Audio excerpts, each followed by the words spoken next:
Kalau kita ngomongin Arab Saudi, pasti yang langsung kepikiran cuma satu kata, minyak. Benar kan? Tapi ternyata ceritanya tuh jauh lebih dalam, lebih kompleks, dan jujur, jauh lebih menarik. Ini bukan sekedar cerita untung-untungan nemu emas hitam. Ini adalah kisah tentang visi, pertaruhan besar, dan fondasi yang sering banget kita lupain. Keamanan dan manusia. Sebelum negara modern terbentuk, wilayah ini tuh persis kayak yang digambarkan Thomas Hobbes. Kacau balau total. Hidup di sana bukan cuma sulit, tapi brutal. Ini bukan lagi soal kemiskinan biasa. Ini tuh perjuangan setiap hari, melawan penyakit, kelaparan, dan ketidakpastian yang luar biasa. Jadi, ini dia pertanyaan besarnya. Gimana ceritanya transformasi yang luar biasa ini bisa terjadi? Jawabannya ada di dua fondasi yang seringkali kita nggak sadari. Stabilitas yang dibawa oleh negara dan investasi besar-besaran pada manusianya. Yuk kita bedah gimana semua ini bisa kejadian. Jauh sebelum minyak ditemukan, ada fondasi pertama yang harus dibangun. Untuk benar-benar paham kebangkitan Arab Saudi, kita harus ngerti dulu betapa pentingnya langkah pertama ini, menciptakan rasa aman di tengah kekacauan. Susah banget ya ngebayanginnya, tapi kondisi waktu itu lebih parah dari banyak wilayah berkembang lainnya. Penyakit kayak malaria dan cacar itu merajalela nggak terkendali, bikin angka harapan hidup rendah banget. Bisa bertahan hidup sampai dewasa itu udah sebuah kemewahan. Angka ini bukan sekedar statistik loh, ini adalah kisah nyata nenek dari salah satu narasumber kami. Dari 13 anak yang beliau lahirkan, cuma 5 yang selamat sampai dewasa. 8 lainnya meninggal karena penyakit pas masih kecil. Ini adalah potret penderitaan yang dialami hampir setiap keluarga saat itu.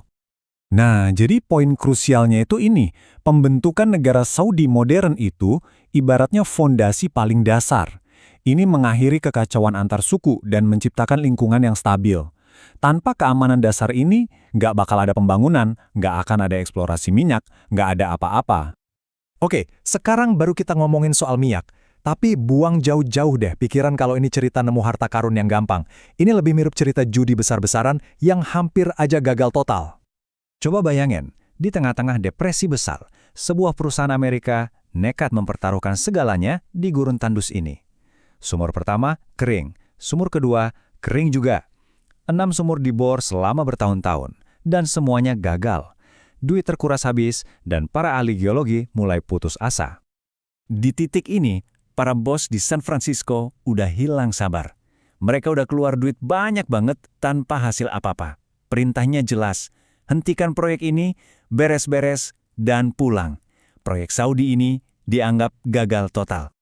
Tapi, ada satu orang yang nggak mau nyerah. Max Tenkey, seorang ahli geologi, nekat melawan perintah atasannya. Dia yakin banget mereka udah diambang penemuan besar dan ngotot, teruslah mengebor. Keputusan satu orang inilah yang akhirnya membawa mereka ke sumur nomor 7, sumur kemakmuran, dan mengubah takdir sebuah bangsa. Penemuan ini bukan cuma soal minyak, ini adalah awal dari sebuah kemitraan yang unik banget. Sebuah usaha patungan yang gak cuma membangun sumur minyak, tapi juga komunitas dan infrastruktur di tengah padang pasir. Nah, untuk mengelola penemuan raksasa ini, lahirlah Aramco, Arabian American Oil Company. Awalnya, ini adalah perusahaan yang 100% dimiliki oleh Amerika. Modelnya simpel, mereka produksi minyak, mereka jual, dan pemerintah Saudi dapat bagian dalam bentuk royalti. Untuk menarik para ahli, mereka membangun Little Americanas, semacam oasis pinggiran kota Amerika di tengah gurun, lengkap dengan halaman rumput dan pagar putih. Kontras banget kan? Dan yang lebih mengejutkan, banyak infrastruktur penting seperti kilang minyak itu dibangun oleh tawanan perang Italia selama Perang Dunia II. Seiring berjalannya waktu, dunia kan berubah. Banyak negara mulai mengambil alih sumber daya alam mereka. Nah, cara Arab Saudi melakukannya itu beda banget. Dan ini jadi kunci kesuksesan jangka panjang mereka. Slide ini nunjukin dua jalan yang beda banget. Di banyak tempat lain, nasionalisasi itu artinya konflik dan pengambilan paksa.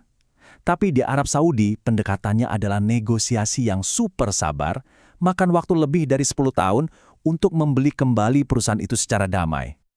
Dan ini nih, poin terpentingnya. Proses pembelian ini bukanlah akhir dari sebuah hubungan, melainkan transformasinya. Meskipun Aramco jadi milik Saudi sepenuhnya, kemitraan strategis dengan perusahaan-perusahaan Amerika untuk teknologi dan keahliannya tetap dipertahankan. Ini memastikan industrinya bisa terus berkembang. Sekarang kita sampai ke inti dari transformasi Arab Saudi. Uang dari minyak itu cuma alat. Penggunaan sebenarnya dari kekayaan itulah yang benar-benar mengubah negara ini, yaitu investasi pada rakyatnya sendiri.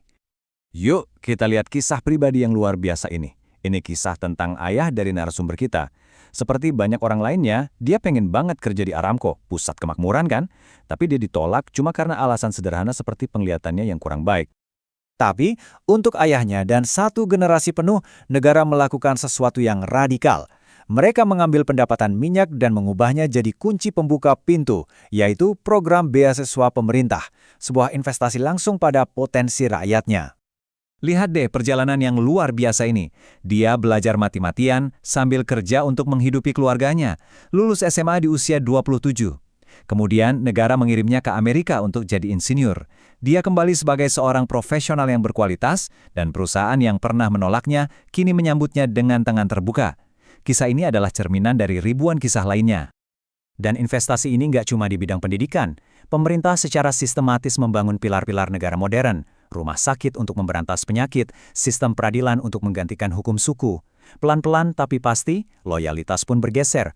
Orang-orang mulai melihat diri mereka bukan lagi cuma sebagai anggota suku, tapi sebagai warga negara Saudi. Jadi, apa selanjutnya? Kisah Arab Saudi dan Aramco nggak berhenti di sini.